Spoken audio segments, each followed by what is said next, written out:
Okay, Dato. First, I would like to welcome you to the webinar series organized by TNCPI, headed by Professor Dr. Nazib. Okay, and we are very active in actually disseminating research outcome from the Research Center HISOE and COE. And yours is actually presenting on behalf of ARI because you are part of ARI Fellow. And at the same time, I'm going to read them your brief CV. Okay, actually, Dato Hasnah is currently Associate Senior Fellow at Accounting Research Institute. She is also a Senior Academic Fellow at the Faculty of Economic and Muamalat, USIM. She was conferred a PhD from University of Hull in 1996 with a specialization in auditing. She was formerly attached to originally, Prof. Only I realized that you was actually attached to UiTM before, then now you come back to UiTM. After that, you went to USM, then moved to UMP, University of Malaysia Pahang, and she was the founding deans of the Graduate School of Business, USM. Okay, in University of Malaysia Pahang, Dato served as a Dean of Institute of Postgraduate Studies, was the founding chief editor of the Journal of Governance and Integrity, and helped set up the Governance and Integrity Center at the Faculty of Industrial Management. She is professional member of CPA Australia, a chartered accountant of Malaysian Institute of Accountants, and a fellow of the Institute of Internal Auditors in Malaysia. She has also served as a member of Malaysian Competition Commission, MyCC, from 2011 to 2014, and has done a lot of consultation work with various institutions. Dato Hasnah is published widely in a highly cited, and she is a highly cited author. Okay, okay, and oh yeah, I hope it is not too late. I think we should start our session today with bacaan Surah Al-Fatihah. Al-Fatihah. With that, Dato, I pass the floor to you. Dato is going to present on the topic of perception of corruption, case of East Coast region of Malaysia. Welcome, Dato. Thank you very much. First and foremost, I would like to thank Prof. Jamalia for moderating the session, and also to Ari, especially Prof. Noma, for inviting me to share with you our research findings that we've conducted, and of course to TNCPNI Office of UiTM for accommodating my presentation today. So, Bismillahirrahmanirrahim. Assalamualaikum warahmatullahi wabarakatuh. So the topic is on perception of corruption, case of East Coast region of Malaysia, which actually covers the East Coast part comprising of Terengganu, Kelantan and Pahang. You might be wondering why we actually came up with this research topic. It was actually in conjunction with our FGIC conference, which was held last year, and we actually presented the findings of this study during the conference. And as you can see, the researchers comprise of those from UMP, also from Transparency International at that point in time, Dato' Sri Abbas Hatta, and also from Yayasan Pahang. Yeah? So research was conducted through our FGIC, which is called Faculty of Industrial Management, Governance and Integrity Center at UMP. So if I can share with you that this study is actually sponsored by Yayasan Pahang. In fact, Yayasan Pahang has also helped us in the setup of this center. They are actually very instrumental to our research and also our activities regarding governance and integrity. With that, I also like to thank Yayasan Pahang.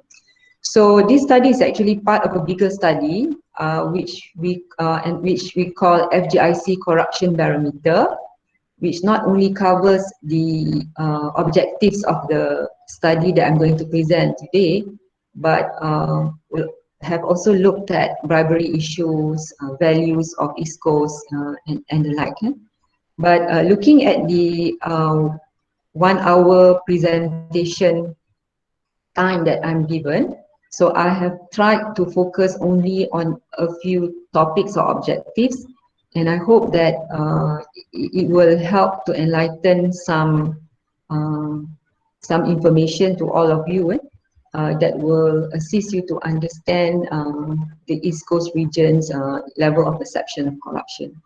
So the agenda is actually to introduce to you what is the Corruption Perception Index, and also the Global Corruption Barometer, Malaysian Corruption Barometer that we have actually adopted or adapted the questions from.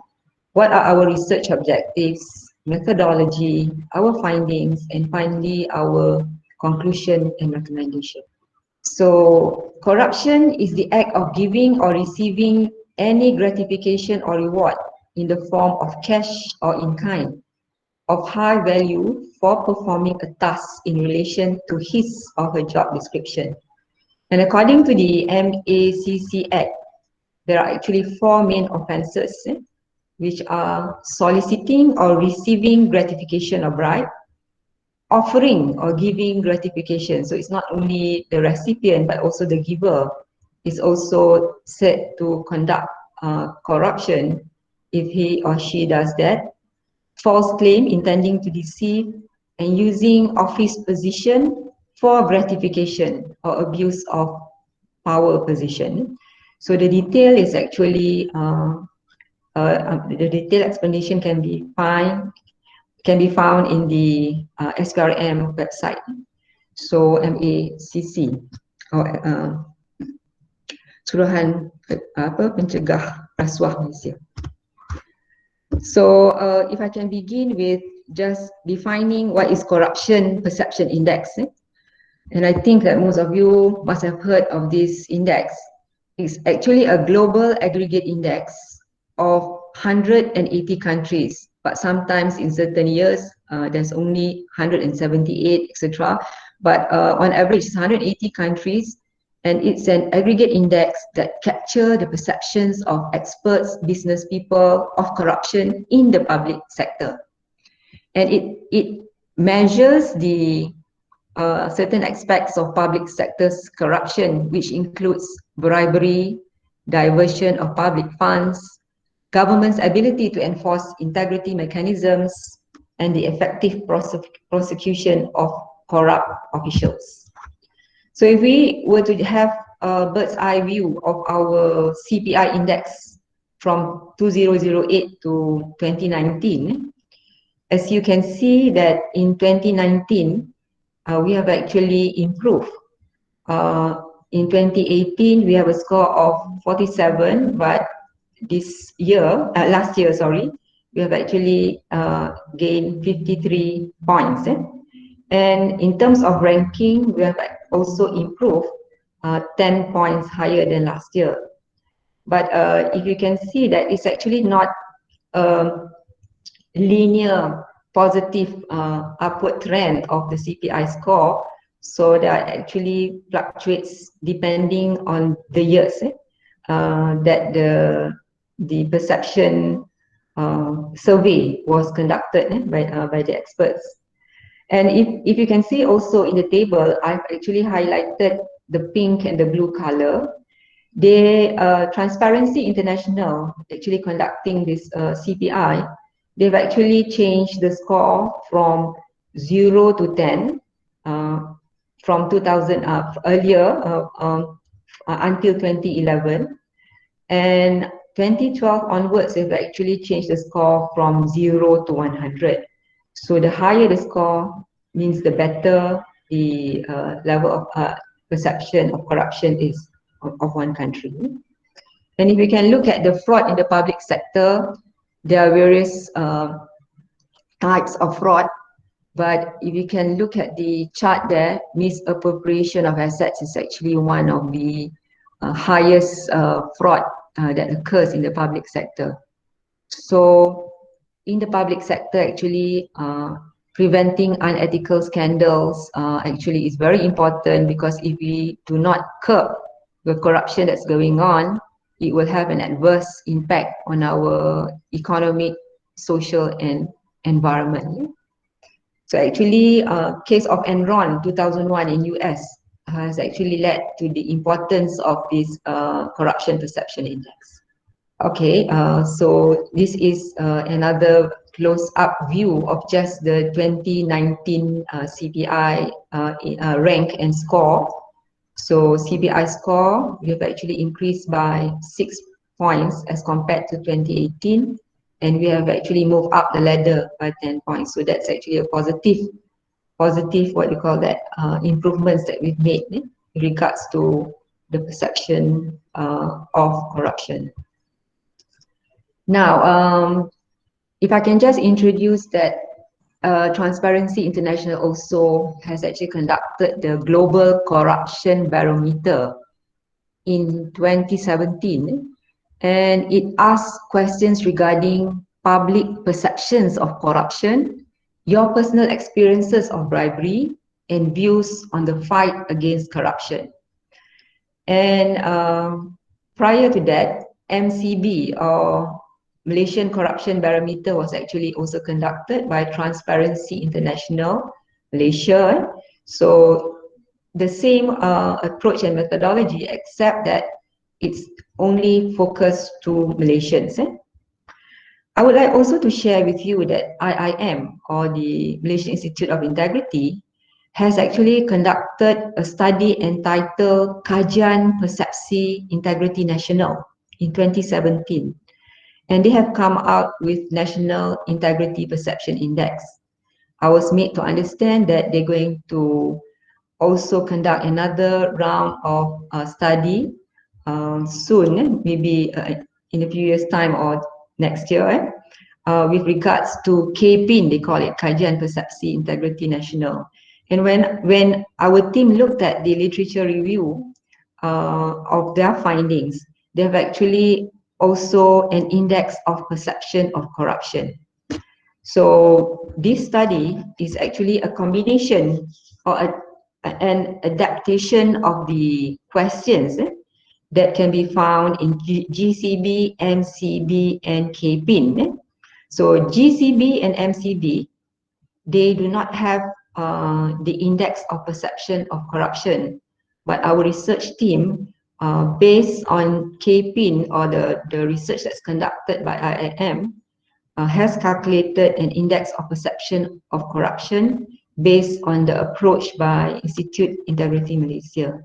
I would like to thank actually Transparency International and also IIM for lending us, or for sharing with us, the research findings and also the methodology of how they have actually conducted their research. Now, the GCB and the CPI, in other words, Global Corruption Barometer, the Malaysian Corruption Barometer, and the Corruption Perception Index. There are some differences between these two, although both studies would like to look at the level of perception of corruption of public. But CPI is actually a corruption perception index conducted by the Transparency International to look at the view of experts and business executives. It reflects the perception of informed observers on corruption in the public sector and politics, and it's a composite index of surveys and assessments of corruption collected by a variety of reputable institutions and indicator of corruption worldwide. As compared to Global Corruption Barometer or the Malaysian Corruption Barometer, it's a public opinion survey of experiences of the public, of everyday people, comprising of lecturers, the civil servants, housewives, students. So it is a very broad general survey to look at what the public thinks and feel of the level of corruption in Malaysia. I mean, in Asian region or in Malaysia. So that is the difference. Now, I think there are you can see quite frequent in the newspaper and social media about integrity issues in Malaysia. And these are some of the few issues that have been highlighted and that have been conducted. There has always been a warning that civil servants should take corruption seriously. Since we are looking at the East Coast region, so our group tried to also look at the issues pertaining integrity, respect to Kelantan, Terengganu and Pahang. And if you look at this issue here, it's on politicians and civil servants accepting bribes.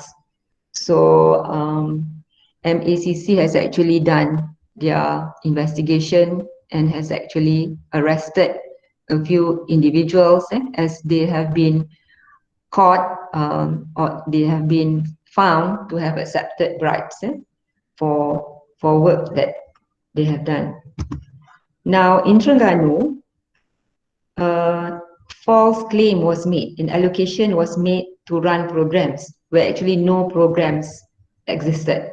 So this is also an issue in Terengganu. In fact, there are various, it's just that we have just selected one issue here just to share. And in Kuantan, contractors monopolize projects offered by Pengurusan Air Pahang through direct dealings, so without going through the quotation process.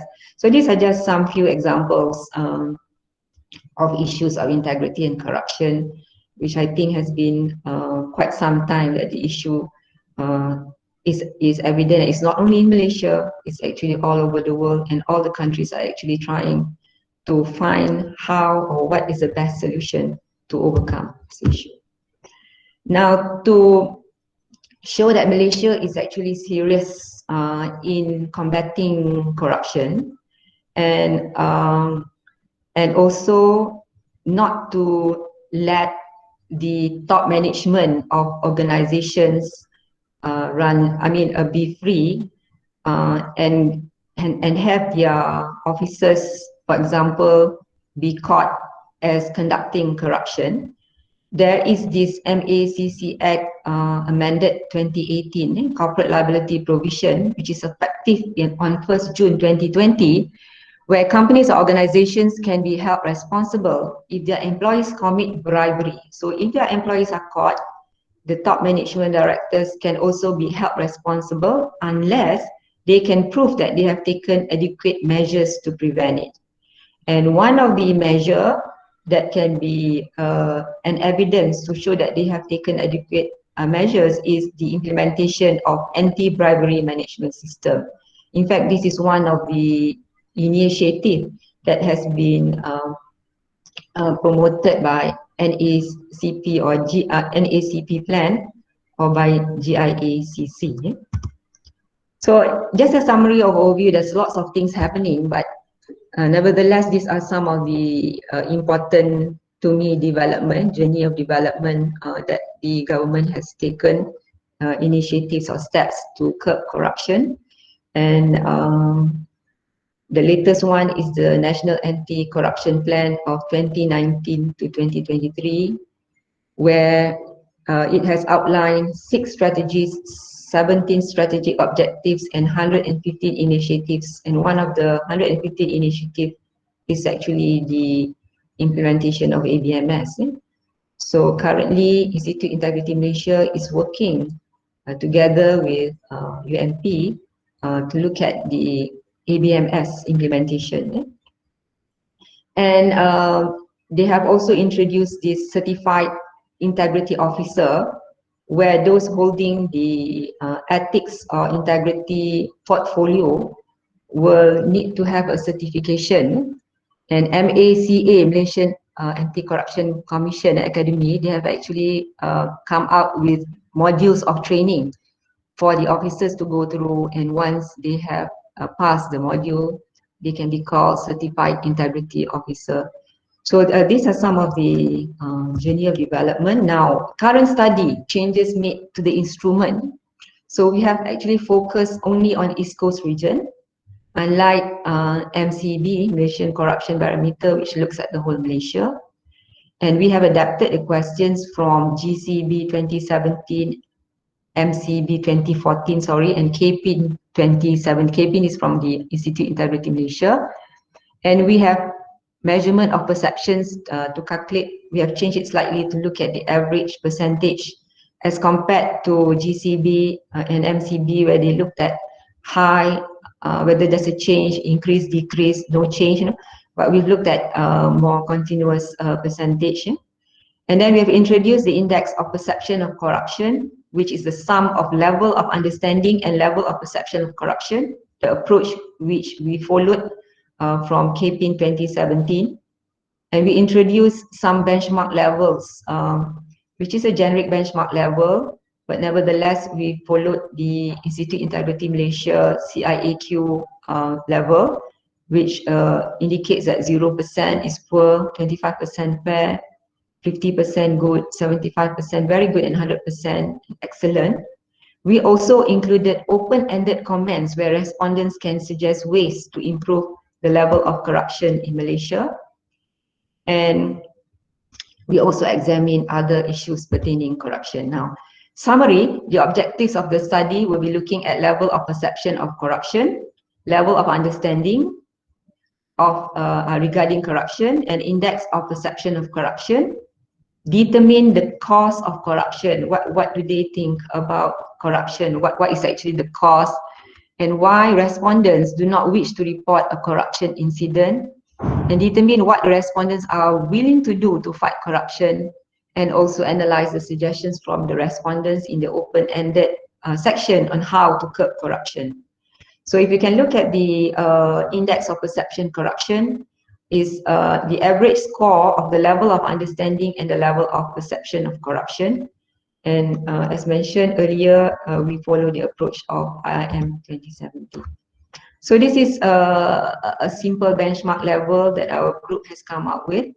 And we base our benchmark level on the Corporate Integrity Assessment System of IIM 2009 and what it indicates. Yeah? So the higher the score, the better it is, better level of understanding, and then better level of perception of corruption, and also index. Research methodology-wise, the unit of analysis is individual, the public in general. We collected the data via online survey, and general public, ministries and governments, agencies and universities, and analysis is through descriptive. The measurement of variables, our level of understanding requires respondents to rate, in their opinion, whether the 10 statements that describe corruption are corrupt or not corrupt. And in the questionnaire, all answers are actually yes, corrupt. And we actually sum this up and take the average to calculate the level of understanding. For level of perception of corruption, there are 12 statements where it includes positive initiatives taken by the government, and the respondents are asked to rate whether yes or no in their opinion. And again, the total number of answers, correct answers, are divided by the questions to determine the level of perception. Now, index of perception corruption is just the sum of the average score of the level of understanding and the level of perception of corruption. The cause of corruption, respondents are to rate one best answer out of 5 answers given. And while respondents are not willing to report corruption, rate one best answer out of 4 answers given. And what the respondents are willing to do to fight corruption, there are 8 statements suggesting what they can do, and they are asked to rate whether they are willing, whether they are willing to do which one the most. And also some open-ended questions here where respondents offer their opinions and suggestions on what needs to be done. So questionnaires were distributed via online survey, and this is a sample of online questionnaire that is shown here. And before we actually distributed the questionnaire, it has been validated by experts from IIM, Transparency International Malaysia, National Center for Governance, Integrity and Anti-Corruption, ACFE, Association of Certified Fraud Examiner, and also Yayasan Faham. Not forgetting also UMP top management.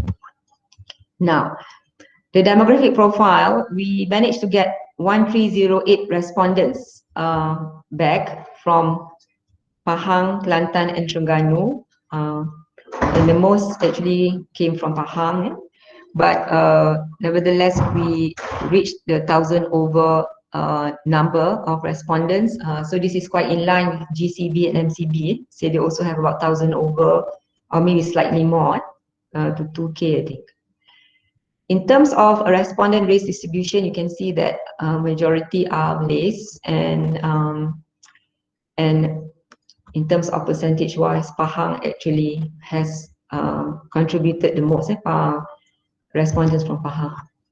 Occupation-wise, teacher, lecturer, and educator tops the number, and there's also government servants. So of course it differs from state, but if we look at it in totality, it's from government servant and from educator. We also have some police, armed forces, professionals, skilled workers, and others. Income-wise, majority are in the range of 5,000 to 999. Right?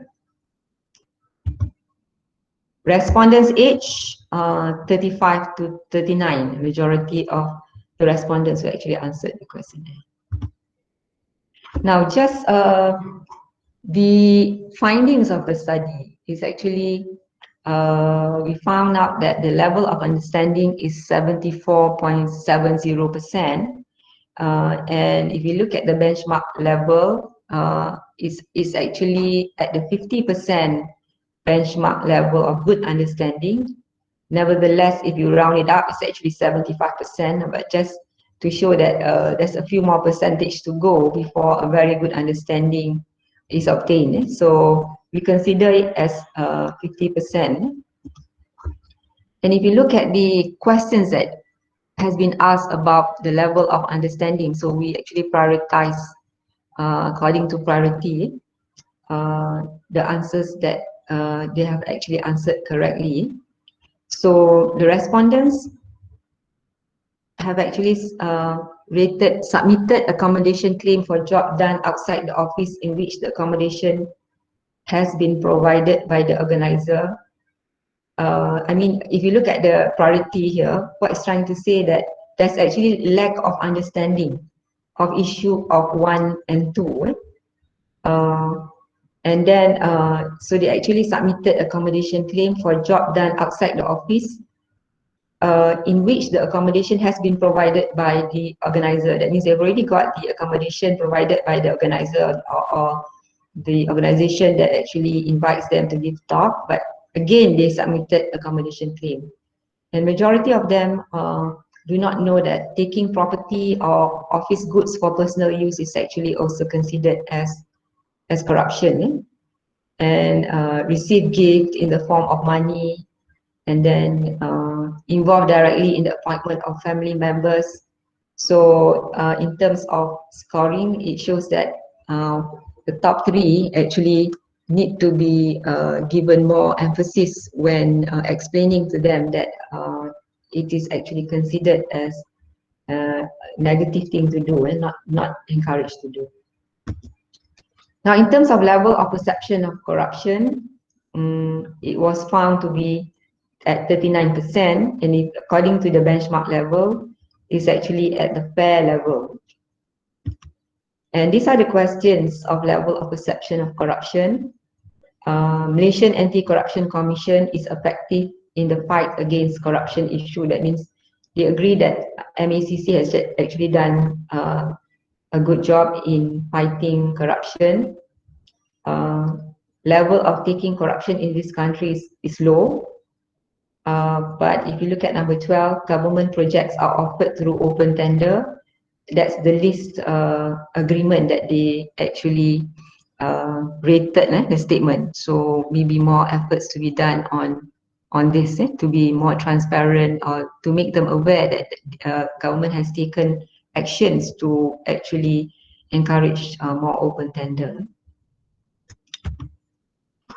Therefore, as a sum of the two, level of understanding and level of perception of corruption, So the index of perception of corruption is 56.73%, which is at a good level, and of course more efforts can be done to improve the index of perception of corruption, so that there is a higher percentage, and where Malaysia can reach at least 75%, 100%. As for questions asking for cause for corruption, so the respondents rated most is cost of living exceeds the income. So they're saying that the salary that they obtain actually cannot commensurate with the rising costs of living, lack of religious understanding, the person who gives or receives the bribe does not receive punishment, the government is not being transparent in making decisions, and people do not care about corruption. So the topmost reason is cost of living exceeds income, and also maybe there's lack of religious understanding. So this is the perception from the respondents. And why, if they see corruption but they're not willing to report corruption, it can be seen here that they say that even if I saw corruption going on, I do not know how to report it. And even if I report it, it wouldn't make any difference.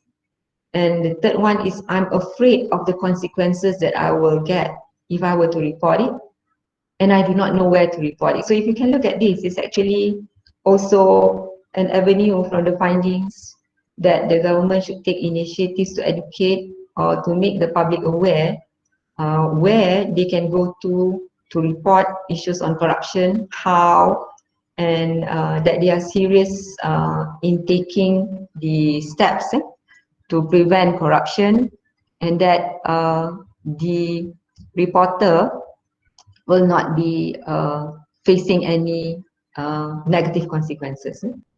What the respondents are willing to do to fight corruption. So there's 6 alternatives here, and the respondents say that they are willing to report an incident of corruption. They are willing to sign a petition asking the government to do more to fight corruption. And last, if you can look at this, is take part in a peaceful protest or demonstrations. As you can see, Malaysians are East Coast region, or Malaysia in general, Malaysians in general, they would take protests as the last step if they want to fight corruption. So they go through the proper way of reporting an incident, spreading joining an organization that works to reduce corruption, and also buy more from a company that is clean or corruption free. In terms of suggestions by respondents on how to curb corruption, actually very happy to note here that the respondents actually have written a lot of suggestions in the open-ended section, and our research group, our research team has actually categorized the suggestions by respondents into 14 reasons. So continuous action, enforcement, education, punishment, what the government should do in terms of structure of MACC, they also commented on that, and then leadership, religious or religious punya activities, fair treatment, increased salary, and etc. To summarize it, these are the themes that actually crops up from the open-ended questions or suggestions. All right, so these are just the themes that actually crops up from the suggestions by the respondents. MACC, for example, should be standalone, not reporting to the Prime Minister. Government has to make sure that the staff is free from corruption. And if you can look at that, the reporting platform must be clear and friendly to all, etc. And some of the suggestions actually have been taken up by the government to date, but from the perspective of the respondents, these are some key issues that needs to be focused on. And education is also a very important agenda, and it should begin from primary school or even kindergarten, and goes up to all level. And maybe also the suggestion is to have a module on integrity. Just a quick glimpse of the points that have been mentioned here by the respondents. Kerajaan yang memerintah perlu menangani habis-habisan pemberi dan penerima rasuah, dan penguatkuasaan tentang rasuah ini perlu diperangi habis-habisan. And then teruskan inisiatif untuk menangani isu dari peringkat atasan hingga ke peringkat bawahan, dan bagus dan perlu tingkatkan lagi agar masyarakat akan lebih mempercayai kerajaan yang committed untuk memerangi rasuah. And these are some of the points that they gave. For others, they admit that untuk membenteras rasuah is not easy. It needs discipline. It needs a bold attempt to actually stop it. And pada saya, dia kata paling utama kerajaan perlu memerangi gejala rasuah di peringkat atasan, pegawai tinggi kerajaan dan ahli korporat. And also commented about the SPRM or MECC to be more transparent. And then, so all these are actually just some pointers that they have highlighted, that there should be political will, and there should be kesungguhan untuk tidak mengamalkan rasuah, because they mentioned that Malaysia should be known for integrity rather than corruption. In terms of enforcement, meletakkan hukuman yang berat kepada penerima dan pemberi rasuah, dan mementeras rasuah daripada golongan atasan hingga ke golongan bawahan, dan enforce, menguatkuasakan undang-undang yang telah ada. Okay, education, actually there's a long comments actually from the respondent suggestions. And we've picked up some issues here with regards to integrity should be instilled at a very young age, and the new generation should be taught good moral and noble principle, and comprehensive curriculum encompass all the integrity component and teaching that will help to shape the individual in a better way. Dan perlu ada kempen mencegah rasuah oleh pihak kerajaan continuously so that the public knows that this is not a good way to, not a good thing to do. Dan awareness tentang rasuah perlu didedahkan seawal usia lagi. Memupuk kesedaran gejala rasuah yang perlu dielakkan daripada golongan muda hingga tua. Dan iklan kesedaran melalui media elektronik dan media sosial keburukan rasuah untuk negara. So for education wise, they recommended that this be done. And for punishment, hukuman yang lebih berat dan setimpal dengan kesalahan perlu dilakukan. Dan punishment should be to all people, not to only select only a few people. Dan pendakwaan tanpa mengira pangkat, di situ dimention, dan meningkatkan hukuman atau memberi hukuman yang berat sebaiknya mengikut hukum agama persekutuan. Transparansi, pegawai kerajaan sendiri dari pucuk pimpinan sehingga peringkat sokongan perlu bersih daripada rasuah, perlu tegas, telus dan bersikap adil. Dan juga kerajaan perlu memperbaiki sistem pengurusan kewangan yang lebih telus. Dan as you can see here ialah segala perkhidmatan dengan telus dan penerangan terhadap sesuatu di parlimen secara terbuka. That means if there are any issues, it needs to be disclosed and shared to the public. In terms of structure of MECC, bebaskan daripada pengaruh luar, among the things that has been mentioned by them. Satu badan yang bebas dari kerajaan, dan perlu juga diberi kuasa yang lebih besar. And then in terms of number of people of SPRM, ada juga menyatakan untuk meningkatkan bilangan supaya kerja yang lebih berkesan dapat dijalankan. The government, just to share, dia kata ordinary people do not care about who rules, but what they want is that the government has to be resolute and make visible changes. And as for now, SPRM has done a good job, and that perlu menambah bilangan pegawai dan anggota SPRM. And then some of the other recommendations or suggestions that pengarah SPRM perlu diterajui oleh pegawai SPRM sendiri, dan pindaan hukuman perlu dilakukan di mana pemberi dan penerima rasuah perlu dihukum dan hukuman yang lebih berat. So this keeps cropping up tentang punishment kena setimpal dengan the action that they have committed. Leadership wise, semoga semua pemimpin perlu ada kesedaran tentang buruknya rasuah dan perlu dibenteras daripada awal, daripada bawahan hingga atasan, dan pencegahan rasuah bermula daripada pemimpin atau tone at the top. So the tone at the top should be orang kata be showing a good example that they do not condone corruption. In terms of religious, the suggestion is to inculcate Islamic values or religious values daripada sekolah rendah lagi, and utamakan kehidupan holistik yang bersederhana. That's what is mentioned here. And memberikan kesedaran dari segi agama. Fair treatment, bersikap adil pada semua pihak tanpa memilih pangkat, dan penguatkuasaan yang efektif tanpa memilih kaum. Increase salary is also one of the suggestion that has been put forward. Naikkan gaji pegawai awam, terutamanya anggota polis, which has already been done. Government has taken action. And then taraf kehidupan perlu selari dengan keadaan ekonomi semasa. Gaji, again about salary. Rasuah dia kata berpunca daripada gaji atau pendapatan yang tidak setimpal, in their opinion lah.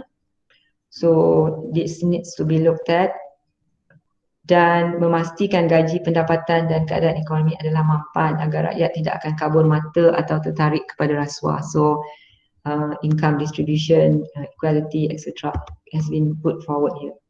Now in terms of reporting platform, lebih kepada perbuatan mencegah yang aktif, mencipta satu aplikasi dalam handphone mudah. So this is a suggestion by them in line with IR 4.0 ni, to have an easier mode of reporting. Dan kerajaan perlu lebih sensitif kepada privasi pengadu dan senang untuk melaporkan aktiviti rasuah kepada SPRM sekiranya mereka tidak dibebani dengan prosedur pelaporan yang rumit. So this is the suggestion. And last, in terms of policy and procedures, introduce new legislation on governing procurement in public sectors, introduce a proper asset declaration, ikhtiar pula, what do you call that? Declare as asset, which has already been done. Policy or mechanism on acceptance of gifts, entertainment. In fact, now we can see that certain organizations have already got their sepanduk where they actually place on the notice board or on the banner that there is no acceptance of gifts allowed.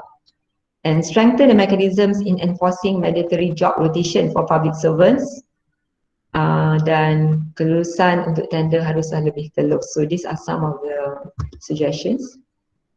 Having looked at the suggestions by the respondents and trying to summarize the findings from the study, we can see that the level of understanding of corruption is actually at a good level, and therefore some of the recommendations that we have put forward is that campaigns on anti-corruption should be increased. School curriculum should include a subject on ethics and integrity. Awareness should be given on what can and cannot be done. For example, taking property from the office, goods for personal use, and submitting accommodation claim needs to be informed to the public clearly of what are the situations that can and cannot be done. In terms of level of perception of corruption, there should be increased publicity or communication of what the relevant authorities have done. Actually, they've done a lot of activities. It's in their website, but maybe it's not reach out to the general public here. And in this case, if they are aware, the public is aware of what the authority or the government has done, then it could help to improve the perception on corruption. So publicity includes on now what the government has done to make sure that procurement is done in the proper manner. There's open tenders, and there's also protection of whistleblowers. And MACC should be seen as independent in carrying out their role. In terms of index of perception of corruption, it is at a good level, and if the level of understanding and also perception level of corruption is increased, then immediately this index of perception of corruption can also be increased. Now, cause for corruption, the top 3 factors, according to the respondents, is that the cost of living exceeds the income, lack of religious understanding, and the person who gives or receives the bribe does not receive punishment adequately or does not receive punishment.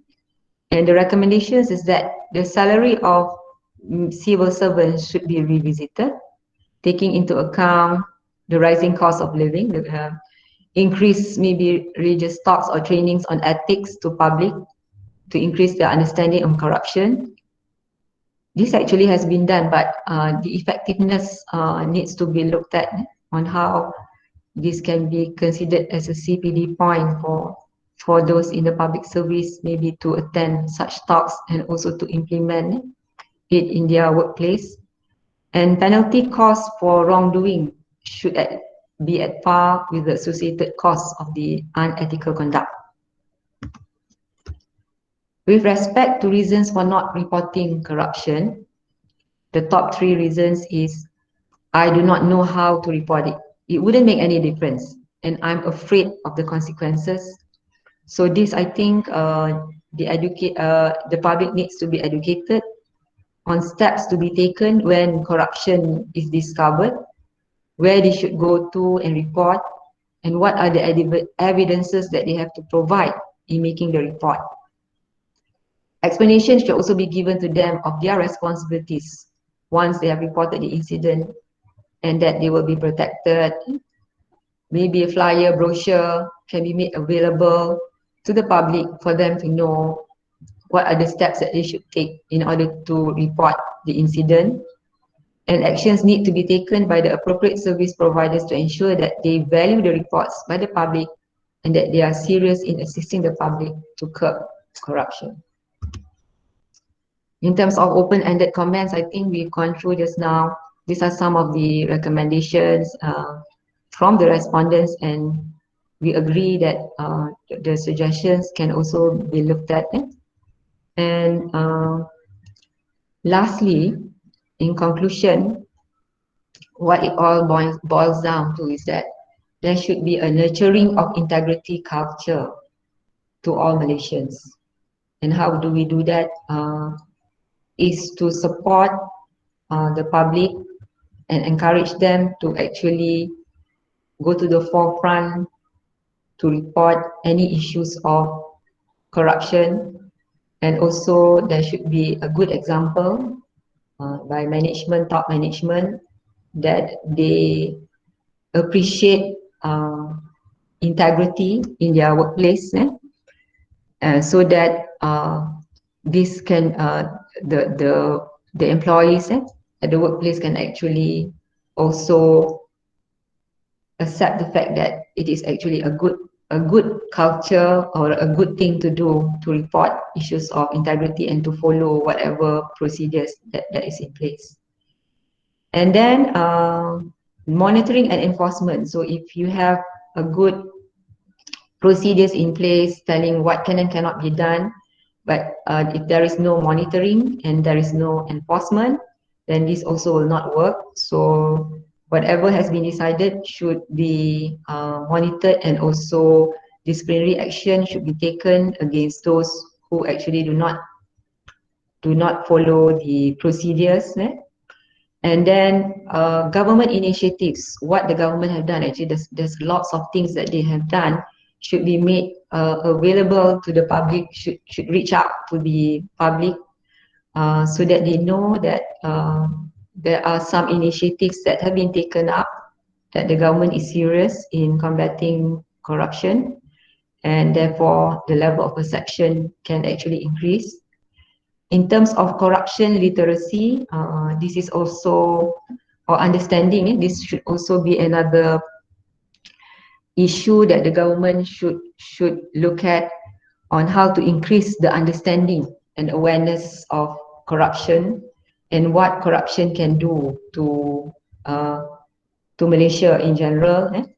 And if they see that there is corruption, where they should go to and how they have to report can also be communicated to the public. And use of information technology is actually another of the important way forward, because technology, some cannot lie, because it's more transparent, more visible. The blockchain technology, for example, and use of systems in terms of rating, ranking, that are all very transparent, and the criteria can be looked at in a visible manner. So encouragement of the use of IT in the organization is actually also very important to curb corruption. Finally, if you're interested to know more about the study that we've conducted, in fact, there is detailed explanation of the findings and also recommendations. You can obtain the book called FGIC Corruption Barometer at Faculty of Governance Integrity, Faculty of Industrial Management Governance and Integrity Center. And it is actually diterbitkan, published by Universiti Malaysia Pahang penerbit, and you can look at you can scan the QR code to buy the book. And I would also like to highlight that UMP has also the Journal of Governance and Integrity. To date, I think just about 4 or 5 issues that we have actually come up with, that they have come up with, all on issues of governance and integrity. And there's also a research that we've conducted on anti-bribery management system that will help companies, organizations to have a feel of what is required if they would like to go for the ISO 37001 certification, anti-bribery certification. And this is the QR code if you'd like to purchase the book online. With that, I would like to thank you for your patience and also for your interest in this topic. And I would like to hand the session over to the moderator, Prof. Jamalia, please. Thank you, Dato, for this sharing of your research finding. And I believe from this finding, a lot of questions they want to ask, and the audience may ask directly to Dato, or I may read some of the questions. Okay, the first question is by Atifa Osman, Dato.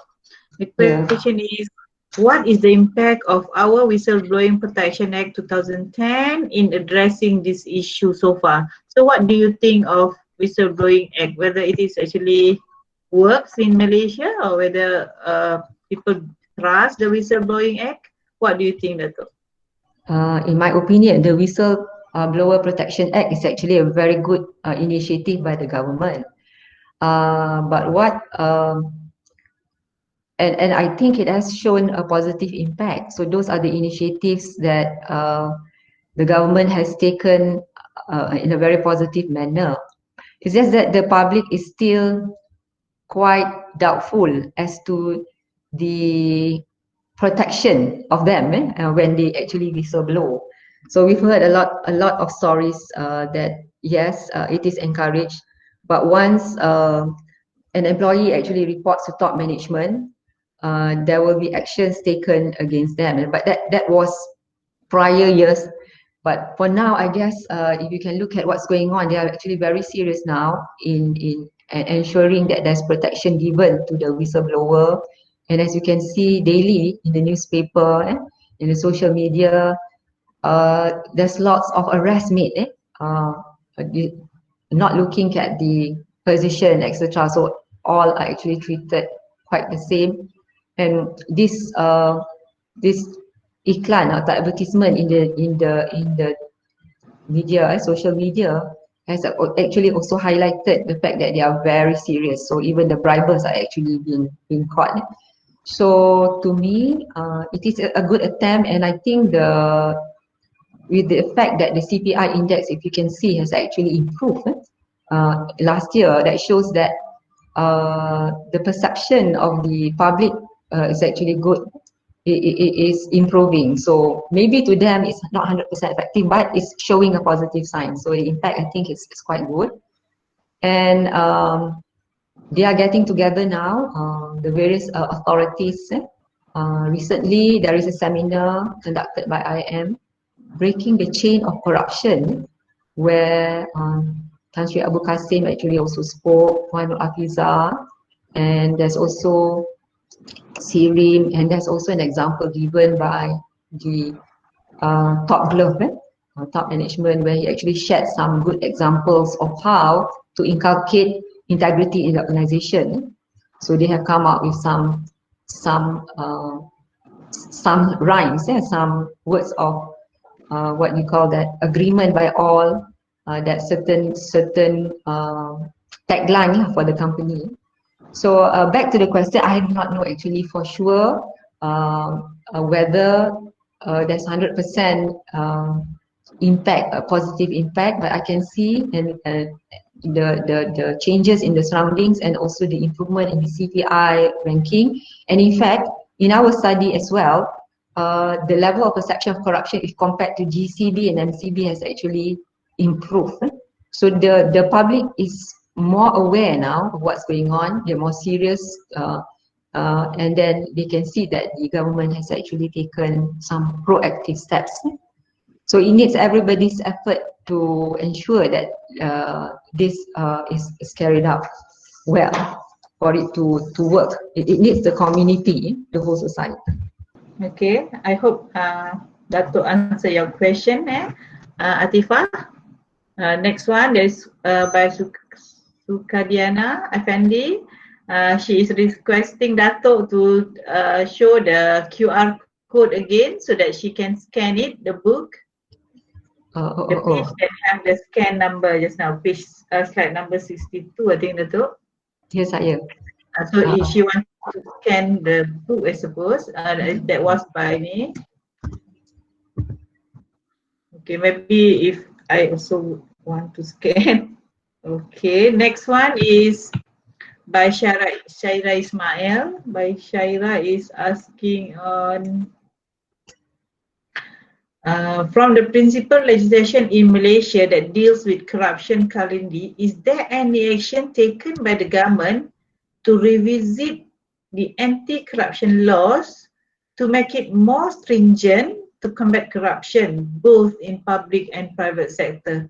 So is there any new legislation or anything that been introduced to combat corruption, Dato'? What do you think? Actually, if you were to go through the NACP plan, which is from 2019 to 2023, there are lots of initiatives that the government has listed there that needs to be taken up. And one of the area that they're looking at is legal and judicial and law enforcement. So it could be in one of the initiatives that they have actually listed of what they should improve. I need to apologize, I don't really go into detail, but that is the area that they are looking at, legal and judicial and law enforcement. So I'm sure in the initiatives that they have listed, it would be one of them. Yeah? And so also maybe in the MACC Act, they have actually also make sure that the top management is serious with that corporate liability provision, in terms of the Law Enforcement Act. I think we need to be looking at the NACP plan, which is available on the website, whether there should be changes. Sorry, okay. Yeah, I agree because the Section 17A MACC Act is only recently being introduced by the government, MACC, to actually combat corruption. That is actually the act is effective on the after the 1st of June. June. So it's very recent. Now it's August. It's about 2 months ago. This we started Yeah. this. Okay, next question.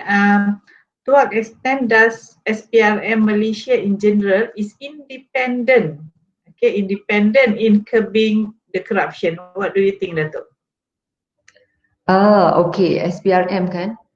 If you can, Yeah, I how think if independent is SPRM from the political bodies or from the legislation punya apa structure, so that actually whatever case is going to be bring to court objectively, independently. I suppose this is what the Sukandi Afandi is asking.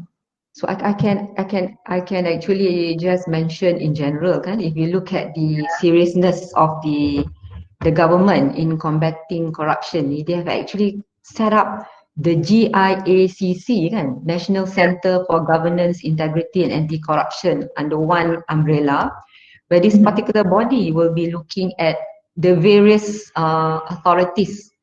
Before this, it was quite in silo, but now it's integrated lah. IIM ada kan, and then they Yeah. have also look at MECC. So I guess it's more independent now that there is this particular body that actually oversees the whole thing or issues about corruption, and then if you can see that they have also increased the number of the SPRM people so that they can do a more effective job, and then they also wear badges kan now to show that they are anti-corruption. There's this integrity pledge. If you can see, there's lots of initiatives.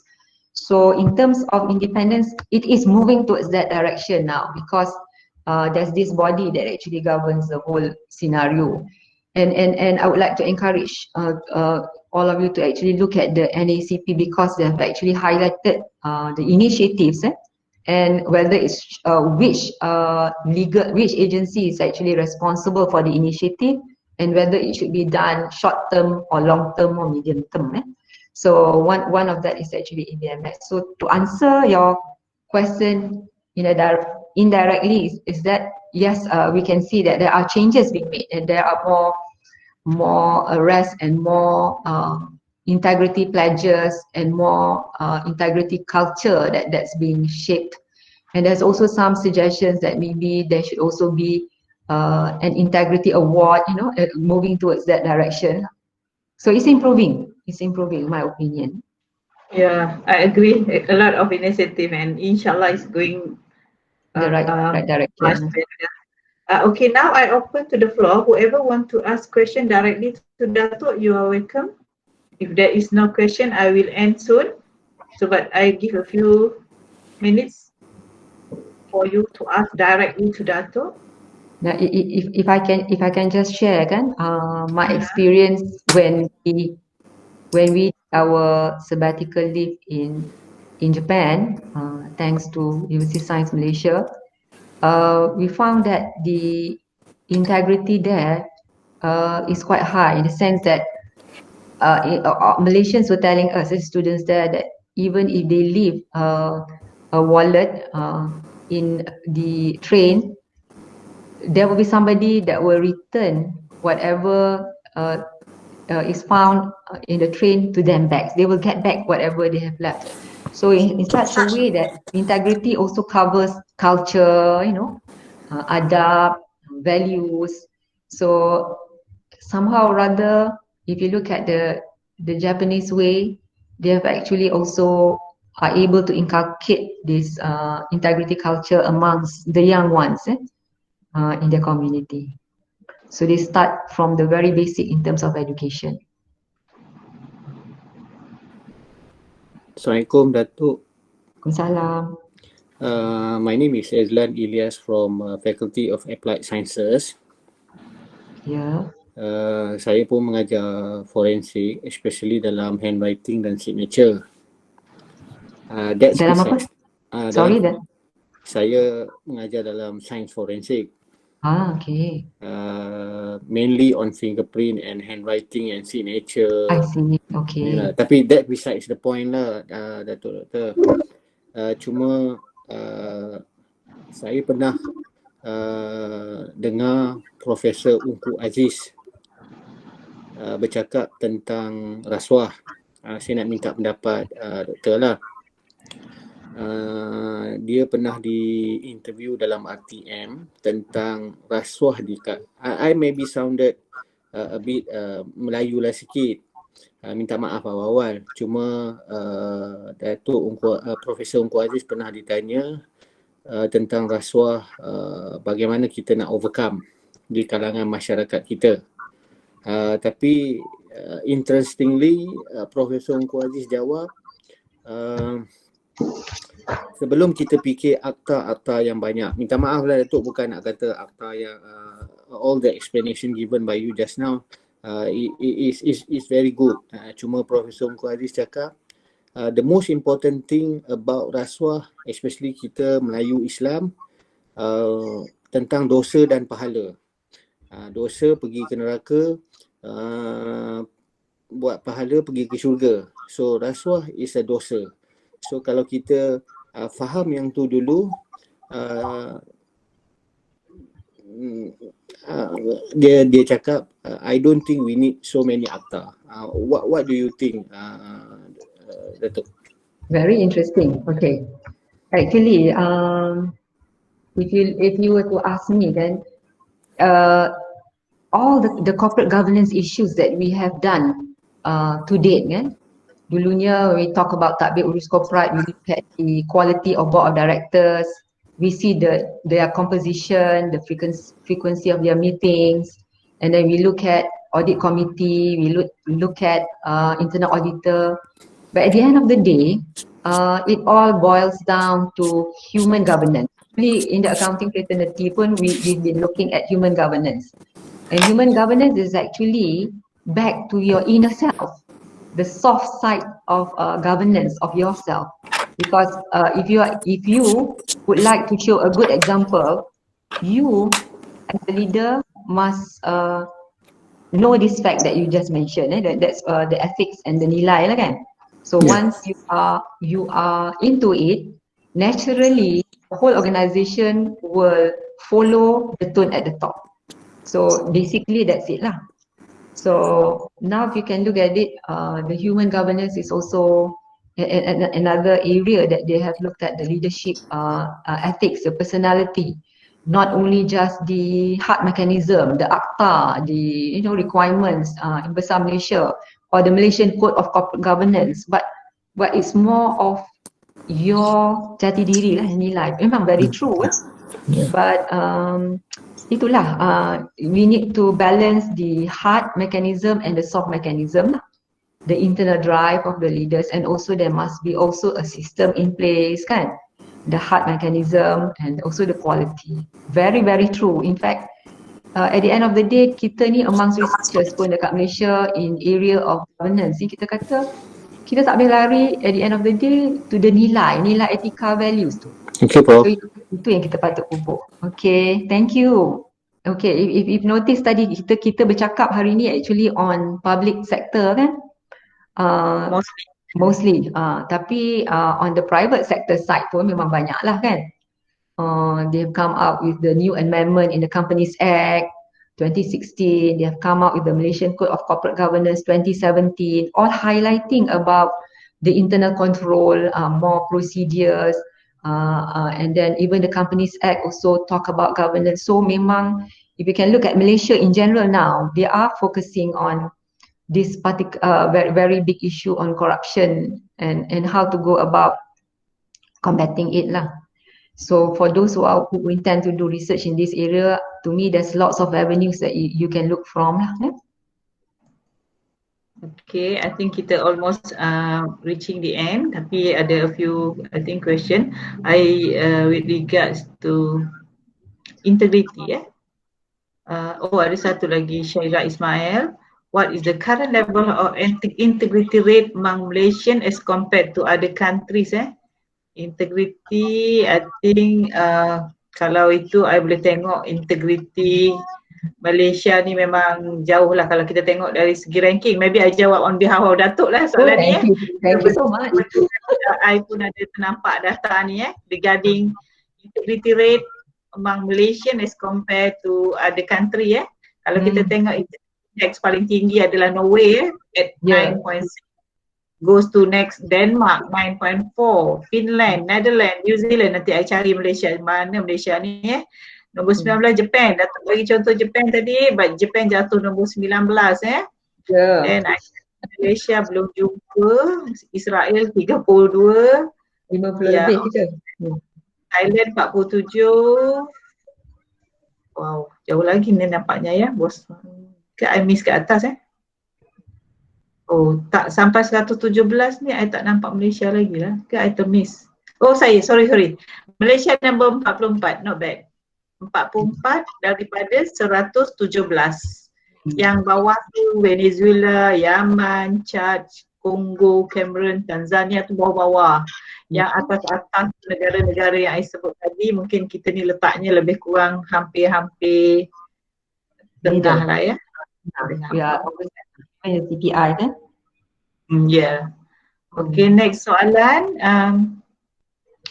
Bukan soalan, is lebih kepada opinion Maybe nilai hidup kita kena bermula daripada mencari keberkatan hidup dan ia perlu ditekan dari peringkat kepimpinan dan ke bawah. Itu Yumi Hayati we really agree with this lah. It's actually self-governance is the best lah. If you can self-governance, nothing bad will happen.